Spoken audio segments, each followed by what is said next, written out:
Hello बच्चों, learn Hindi and Gujarati channel में आपका स्वागत है। आज हम गुजराती में निबंध लिखना सीखेंगे। तो जब निबंध लिखते हैं तो निबंध के लिए कुछ आवश्यक बातें होती है, उसको हम सीखेंगे निबंध लेखन अंगे मार्गदर्शन के टॉपिक में। फिर निबंध के कुछ पॉइंट होते हैं वो सीखेंगे निबंधनु माળખું के अंतर्गत। ठीक है। और फिर निबंध की शुरुआत कैसे करते हैं, यानी कि प्रस्तावना कैसे लिखते हैं, बीच का हिस्सा कैसे लिखते हैं और अंत यानी कि उपसंहार कैसे लिखते हैं, इसके बारे में हम सीखेंगे।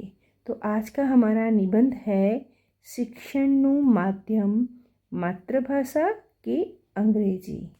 ठीक है, तो चलो तैयार हो जाओ। तो सबसे पहले हम देखते हैं कि हमें तो हमारे पास एग्ज़ाम में जब कोई 3 ऑप्शन या 2 ऑप्शन होते हैं तो उन ऑप्शन में से हमें हमारे लिए कौन सा टॉपिक, कौन सा ऑप्शन चूज़ करना चाहिए उसके बारे में सोचना है। ठीक है, तो हम सीखते हैं निबंध लेखन अंगे मार्गदर्शन, मतलब कि निबंध लेखन के लिए आपको मार्गदर्शन दिया जा रहा है। टॉपिक है एक निबंधनी पसंदगी, मतलब निबंध को कैसे पसंद करना है, कि हमें कैसे विषय पर निबंध लिखना है उसके बारे में हमें पहले विचार करना चाहिए। तो हमें कैसे विचार करना चाहिए? आपेला बधा विषय ऊपर, यानी कि हमें जो भी सारे निबंध के टॉपिक दिए गए हैं उनके ऊपर ઊંડાણથી विचार करी, यानी कि गहराई से सोच कर तेमाथी तमने सौथी वधारे, यानी उनमें से आपको सबसे ज़्यादा अनुकूल अने योग्य, यानी कि आपके अनुकूल हो, आपको वो योग्य लगता हो, लागे ते विषय पसंद करो, लगे वो विषय ही पसंद करना चाहिए। કેટલાક વિદ્યાર્થીઓ यानी कुछ विद्यार्थी लांबो विचार કર્યા वगर, यानी लंबा सोचने की बजाय गमे ते विषय पर, यानी किसी भी जो भी लगता है उस विषय पर निबंध लखवा માંડી જાય છે, निबंध लिखने लग जाते हैं। અને થોડું લખ્યા પછી और कुछ थोड़ा लिखने के बाद તેઓ આગળ લખી શકતા નથી, वे आगे लिख सकते नहीं हैं, એટલે એ નિબંધ લખવાનું छोड़ी दे छे, इसलिए वे उस निबंध को लिखना छोड़ देते हैं અને પછી બીજા विषय पर લખવાનું शुरू करे छे और बाद में वो उस विषय को छोड़कर दूसरे विषय पर लिखना शुरू कर देते हैं। तो इसमें कहने की बात ये है कि कोई भी हमारे पास टॉपिक आए हो उनको अच्छी तरह सोच कर समझ कर लिखना चाहिए कि कौन से विषय पर हम अच्छे से लिख सकते हैं, अपने विचारों को बता सकते हैं, उसी निबंध को सोच समझ के हमें लेना चाहिए। આવી રીતે તેમનો कीमती समय वेड़फाई जाए छे। अगर हम पहले सोच समझकर टॉपिक पसंद नहीं करते हैं और फिर एक लिखने के बाद दूसरा वापस दोबारा लिखने की शुरुआत करते हैं तो इस तरह से हमारा समय वेड़फाई जाए छे, मतलब कि हमारा समय बेकार हो जाता है। परीक्षानी दृष्टिए आ घणुं नुकसानदायक छे, आ घणुं नुकसानदायक छे, यानी कि कहने का मतलब है कि परीक्षा की दृष्टि से ये बात बहुत नुकसान देने वाली है। ठीक है, आथी निबंधना विषयनी पसंदगी खूब ज सावधानीथी करवी जोईए। इसलिए निबंध के विषय की पसंदगी, यानी कि पसंद बहुत ही सावधानी से करना चाहिए। निबंधनो विषय एवो पसंद करवो, निबंध का विषय ऐसा पसंद करना चाहिए जेना लेखन माटे, जिसके लेखन के लिए पोतानी पासे पूरती विचार सामग्री होय, यानी कि उस विषय के बारे में हमारे मन में कुछ विचार हो। कोईपण विषय ने अघरू के सहेलो मानी पसंद करवानी पद्धति भूल भरी छे। हम किसी विषय को अघरू यानी कि हम समझे हार्ड है, और सहेलो मतलब कि हम समझे ये तो सरल टॉपिक है, ऐसा मानकर हम अगर पसंद करते हैं तो ये हमारी गलती कही जा सकती है। પોતાની જાણકારી यानी खुद की जो जानकारी है ની દ્રષ્ટિએ उसके खुद की जानकारी के अनुसार दरेक विषय दरेक व्यक्ति માટે અઘરો કે સહેલો હોય છે। यानी हर किसी की अपनी अपनी जानकारी के अनुसार किसी के लिए कोई निबंध सरल होता है तो कोई कठिन होता है। इसलिए हमें निबंध की पसंदगी चयन बड़े ही सोच समझ के करना चाहिए। उसके बाद आगे का पॉइंट समझते हैं कि વિષયની પસંદગી કર્યા પછી તેના વિશે વિચાર કરી તેને લગતા મુદ્દાઓ जुदा कागड़ पर लखी लेवा। यानी कह रहे हैं कि अगर आप विषय को पसंद कर लेते हैं कि मुझे इस विषय पर लिखना है तो उसके बारे में विचार करके और उससे संबंधित जो पॉइंट हो उनको अलग से लिख लेने चाहिए। ठीक है। નિબંધમાં અગત્યના 4 કે 5 मुद्दा तो વધારે सारा गणाશે। यानी निबंध लिखने के लिए या तो आप 4 पॉइंट लिखो या फिर 5 पॉइंट लिखो, वो अच्छे कहे जाएंगे। मुद्दाओं नोंधी लीधा पछी यानी कि आपने पॉइंट अगर नोट कर लिए हैं तो उसके बाद तेमने योग्य क्रम में गोठववा। यानी उन पॉइंट्स को सही क्रम में हमें जमाने चाहिए। मुद्दाओनी गोठवणी स्वाभाविक होवी જોઈએ। यानी कि हमने जो पॉइंट बनाए हैं वो बिल्कुल सही और स्वाभाविक लगने चाहिए। ऐसे नहीं कि जो बात पहले कहनी चाहिए वो बात हम बाद में कहते हैं, जो बाद में कहने चाहिए वो बात पहले कहते हैं, ऐसा नहीं होना चाहिए। एक પછી एक मुद्दो स्वाभाविक क्रम में आवવો જોઈએ। यानी कि हर पॉइंट बिल्कुल क्रम से आने चाहिए। एक सूत्रता પછી मुद्दाओं एमना महत्व प्रमाणे विस्तार करवो। यानी कि हमने अगर पॉइंट बना लिए हैं तो सारे पॉइंट को उसकी जो महत्व के अनुसार उसको बढ़ा के समझा के लिखना चाहिए। माटे वक्तव्य ने अनुरूप दलीलों અને ઉદાહરણો પણ પ્રસ્તુત કરી શકાય છે। यानी कि हम जो बात कह रहे हैं उसके लिए कुछ दलील यानी कुछ बातें या कुछ उदाहरण भी देकर हम समझा सकते हैं। ठीक है। ये तो हुई हमारी विषय चयन की बात कि हमें विषय का चयन कैसे करना चाहिए। लेकिन कुछ और भी विशेष बातें, तो उन कुछ विशेष बातों के बारे में अभी हम यहाँ देखते हैं। देखो, हमें क्या बात ध्यान रखनी है। आखा निबंध में विचारों की एक सूत्रताનું ध्यान રાખવું। यानी पूरे ही निबंध में हमारे जो हमारा विषय है उसी से संबंधित ही विचार आने चाहिए। विचारों में एक रूपता होनी चाहिए।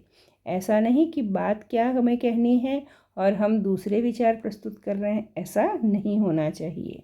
विषयांतर न थवू જોઈએ। यानी कि जो हमारा विषय है उससे कहीं हमें भटक नहीं जाना है, उसी विषय के बारे में बात करनी है। ठीक है। फिर आगे देखते हैं, विचारों स्पष्ट होवा જોઈએ। यानी कि जो बात आप कहना चाह रहे हैं वो स्पष्ट रूप से समझ में आनी चाहिए। दरेक विचार अने फकरू एना पछीना विचार अने फकरा साथे स्वाभाविक रूपથી जोड़ाયેલો होवो જોઈએ।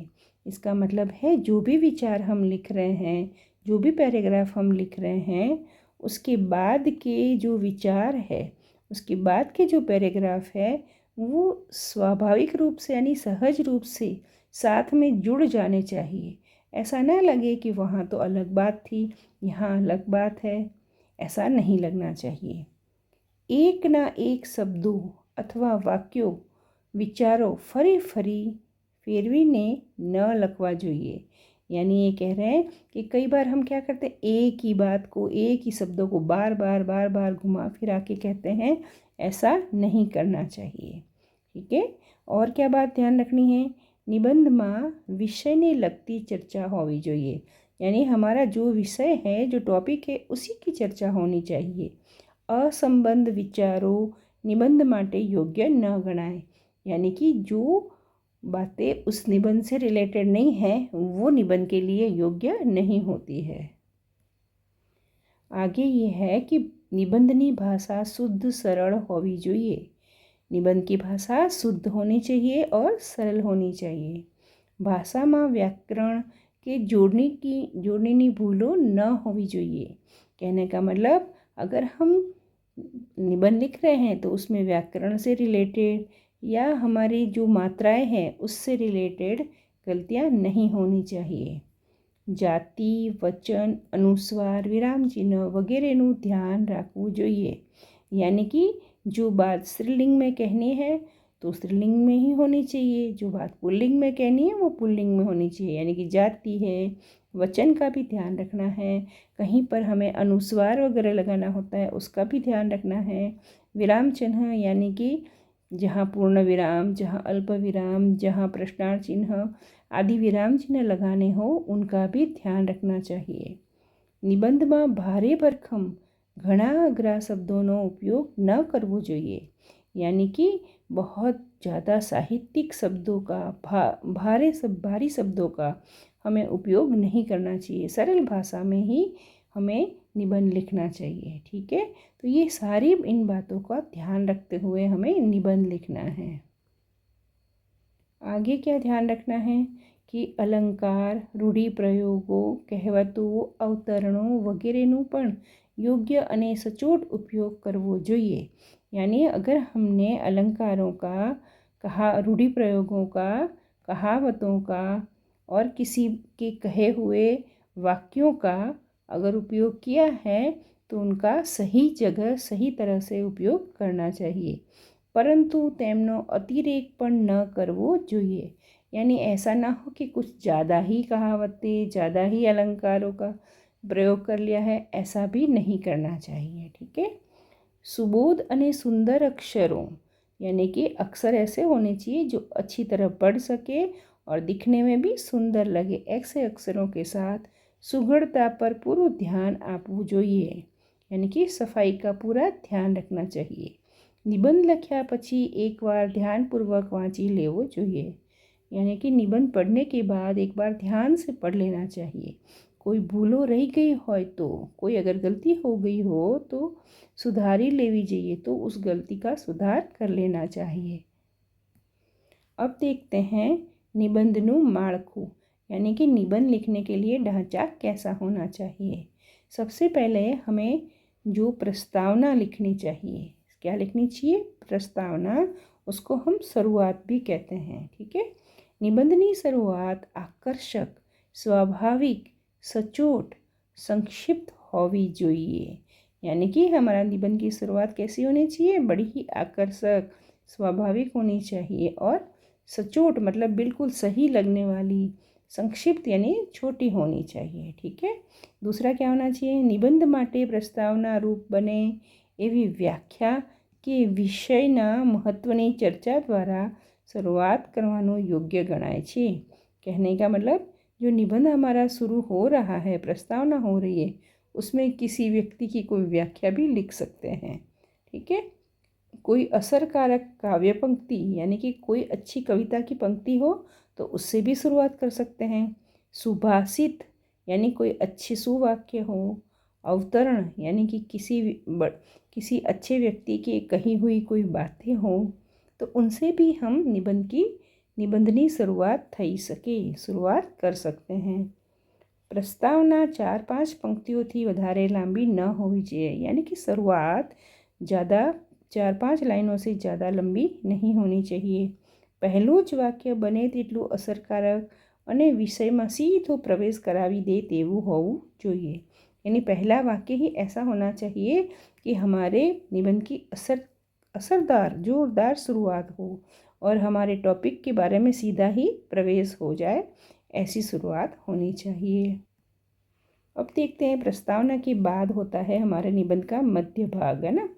निबंधना मध्य भाग में બધા मुद्दाओं स्पष्ट, क्रमबद्ध, असरकारक रीते विस्तार करीने लखवा જોઈએ।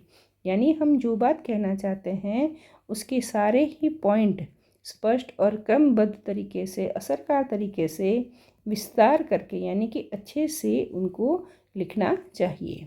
दरेक मुद्दा ने योग्य न्याय आपको જોઈએ। यानी जो भी पॉइंट है उसको सही तरीके से लिखना चाहिए। क्याय अतिशय लंबाण यानी कि कहीं कोई बात ज़्यादा लंबी नहीं कहनी है, વધુ પડતો संक्षिप्त न था, यानी बहुत ऐसा नहीं हो कि कोई बात तो बहुत बढ़ चढ़ के लिखी हुई हो और कोई बात बहुत ही छोटी लिखी हुई हो, ऐसा भी नहीं होना चाहिए। एनु पण ध्यान राखवानुं होय छे, उसका भी ध्यान रखना चाहिए। अगत्यना दरेक मुद्दा माटे अलग फकरो पाड़वो જોઈએ। अगर हमें लगता है कि कुछ खास बात है तो उसको अलग पैराग्राफ में लिखनी चाहिए।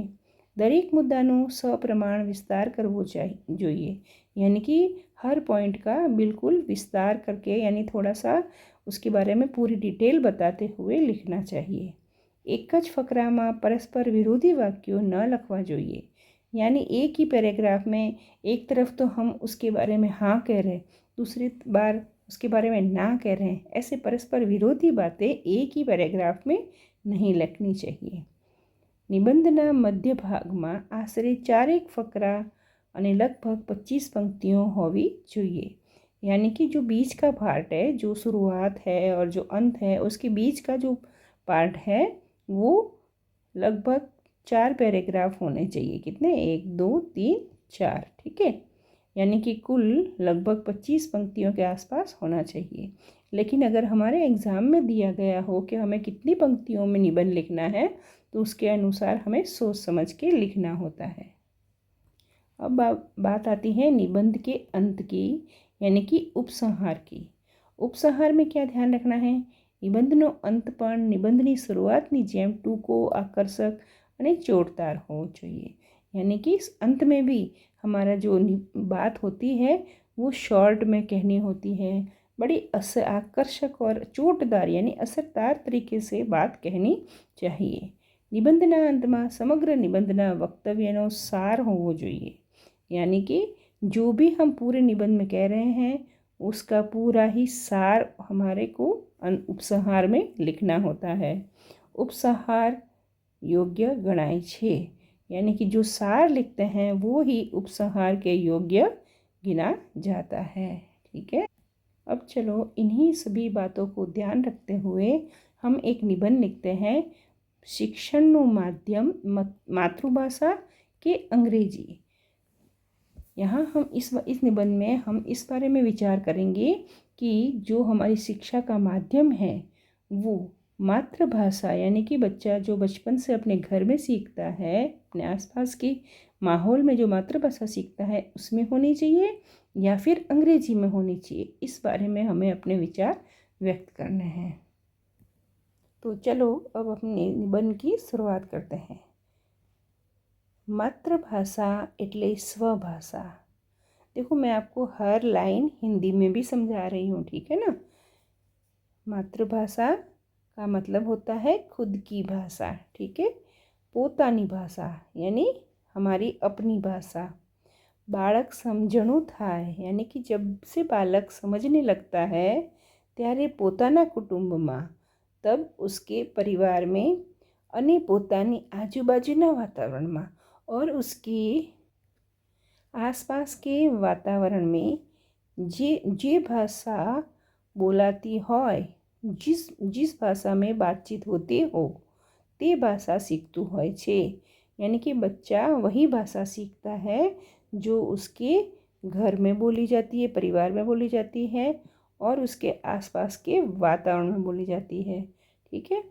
एटले बीजी रीते मातृभाषा बाळकने माँ बाप द्वारा, इसके द्वारा मातृभाषा बच्चा अपने माता पिता के द्वारा अने आसपासना वातावरणमांथी और उसके आसपास के वातावरण से वारसामां मळे छे। यानी कि उसको ये खानदानी चीज़ मिलती है ना, उस प्रकार भाषा उसे आसपास के माहौल और परिवार से मिलती है अने एनी पोतानी भाषा मातृभाषा बनी जाए छे और वह उसकी खुद की भाषा मातृभाषा बन जाती है। तो देखा हमने कैसे शुरुआत करी। सबसे पहले मातृभाषा कहते किसे हैं उसके बारे में समझाया है।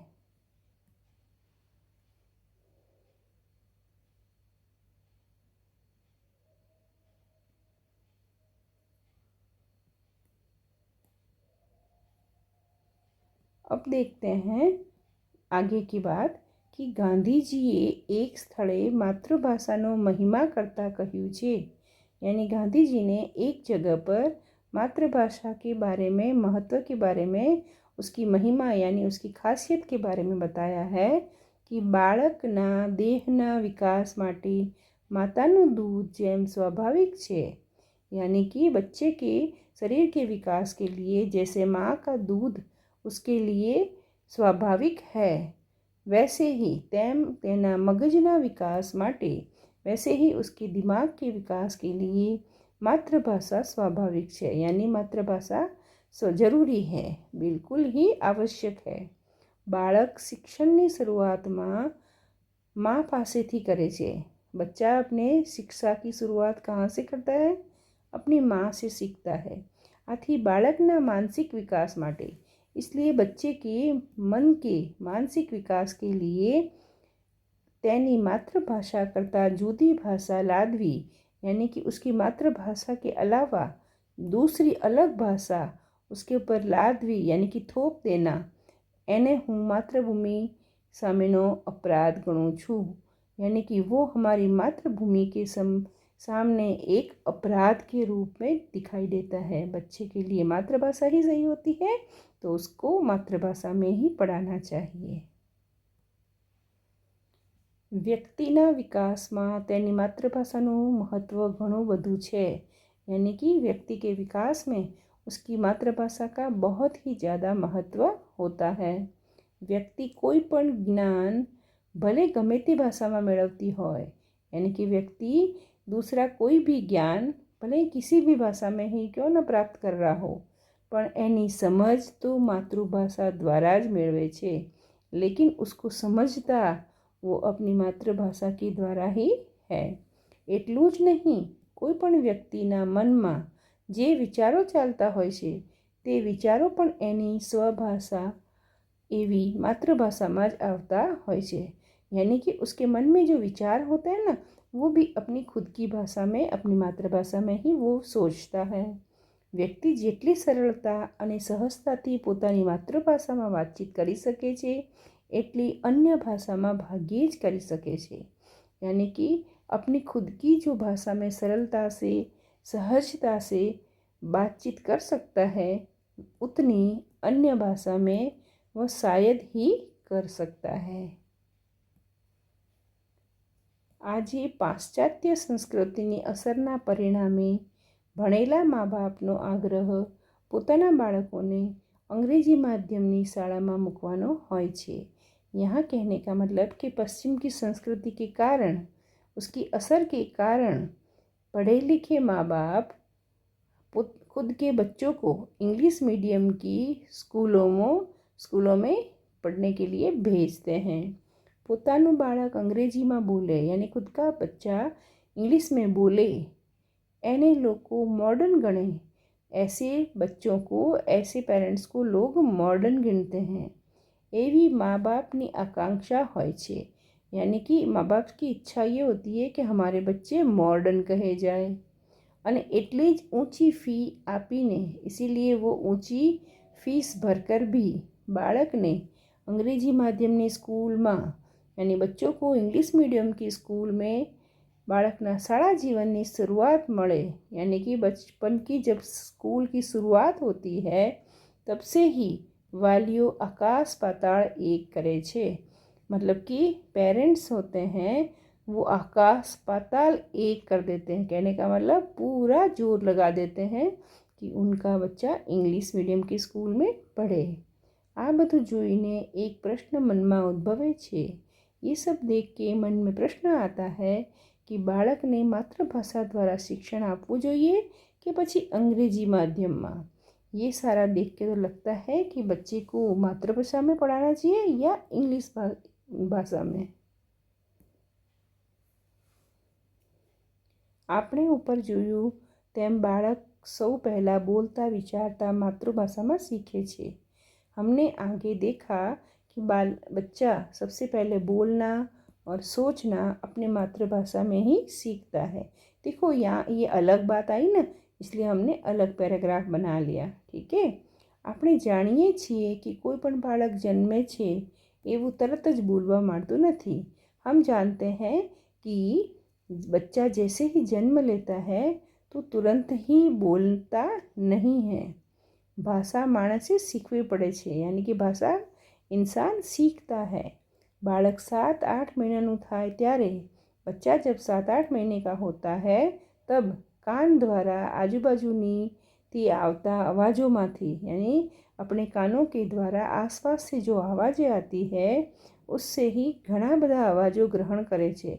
यानी जो आसपास जो आवाज़ें हो रही होती है, जो लोग बोलते होते हैं, उन्हीं आवाज़ों को वो सुनता रहता है।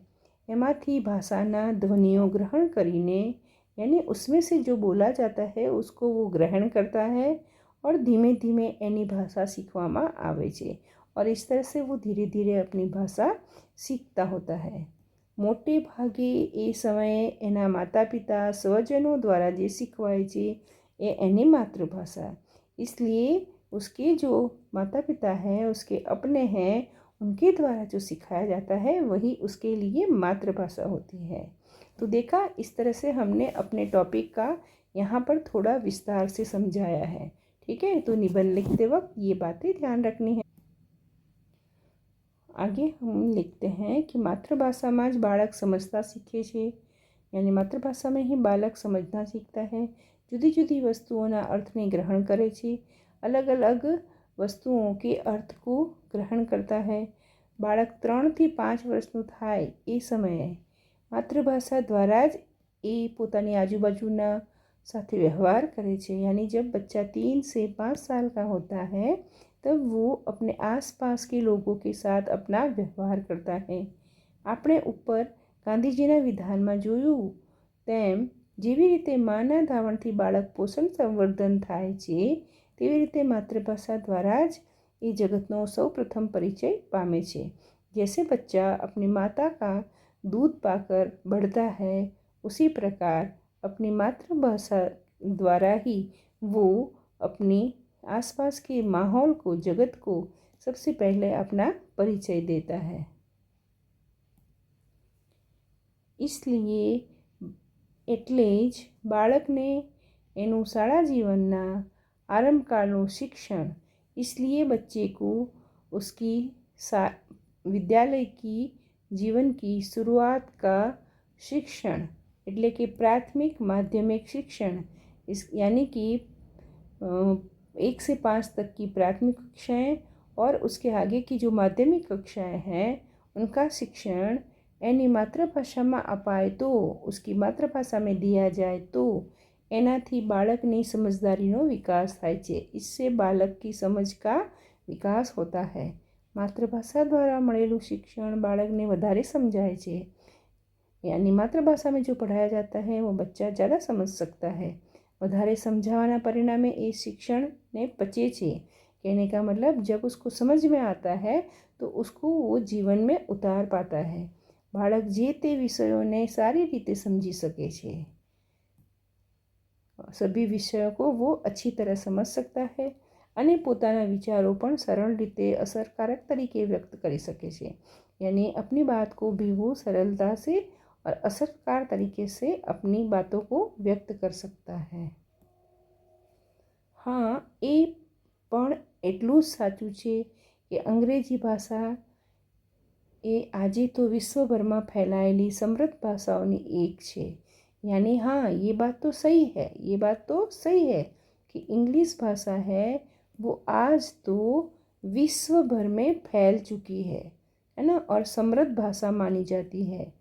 पर बालक ने छेक नानपण थी, परंतु बच्चे को बिल्कुल बचपन से ही जो अंग्रेजी माध्यमनी शाला में मूकवामां आवे, यानी कि इंग्लिश मीडियम के स्कूल में भेजा जाए तो एने माध्यम ने कारणे जे ते विषय समझवामां मुश्केली अनुभवाशे।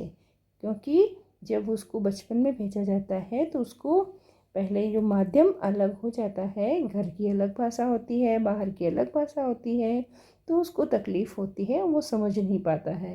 पोताना घरना वातावरणमां मातृभाषाथी टेवायेલું बाळक अंग्रेजी माध्यमनी ओછી प्रेक्टिसने कारणे एना आरंभकाळमां अंग्रेजी माध्यममां प्रॉब्लम महसूस करे छे।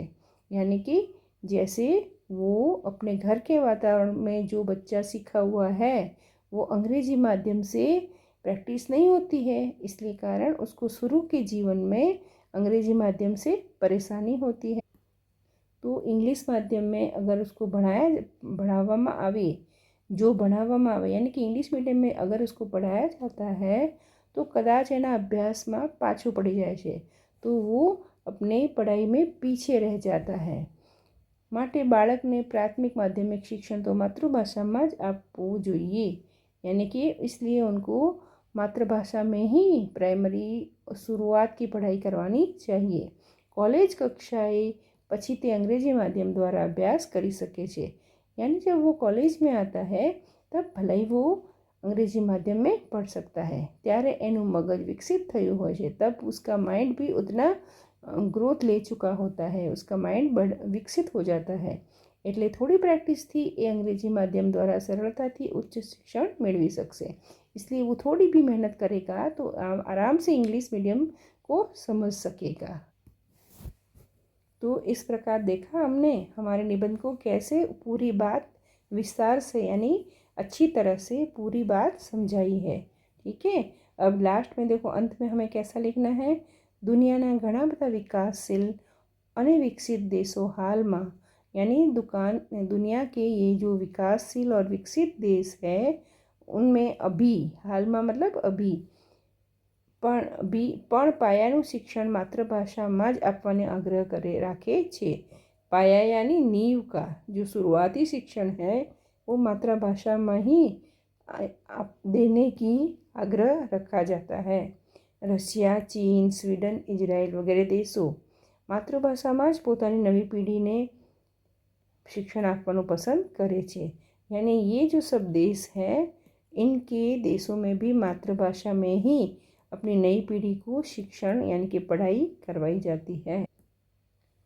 तो इस तरह से लास्ट में अब उपसंहार लिखते हैं हम कि हम जो कहते हैं कि इस तरह हमारी बात का सार क्या निकलता है। टूंक में प्रत्येक व्यक्ति में पोतानी मातृभाषा प्रत्ये स्नेह आदर होवो जोईए अने हृदय आदर होवो जोईए अने हृदय तो छे अने बाळकने प्राथमिक माध्यमिक शिक्षण भाषा में मातृभाषा में अने उच्च शिक्षण आवश्यकता अनुसार अंग्रेजी माध्यम में अपावू जोईए। देखो इसको वापस समझते हैं। यहाँ कह रहे हैं कि शॉर्ट में प्रत्येक व्यक्ति में पोतानी मातृभाषा प्रत्ये स्नेह आदर होवो जोईए, यानी सभी व्यक्तियों में अपनी मातृभाषा के प्रति स्नेह भी होना चाहिए, प्रेम भी होना चाहिए और आदर भी होना चाहिए। अने बालक ने प्राथमिक माध्यमिक शिक्षण मातृभाषा में यानी उसको प्राइमरी और माध्यमिक जो शिक्षण है वो मातृभाषा में और उच्च शिक्षण है वो आवश्यकता के अनुसार अंग्रेजी माध्यम में अपावू जोईए। तो ये यहाँ पूरे निबंध का सार निकला कि प्राइमरी माध्यमिक शिक्षण होना चाहिए मातृभाषा में और उच्च शिक्षण में अगर ज़रूरत हो तो अंग्रेजी माध्यम में देना चाहिए। तो देखा आपने हमें निबंध कैसे लिखना है, ये आप बहुत अच्छे से समझ गए होंगे। ठीक है ना, तो आप इस प्रकार निबंध लिखोगे तो आपका निबंध बड़ा ही अच्छा लिखा जाएगा। ठीक है, thank you. Like share and subscribe.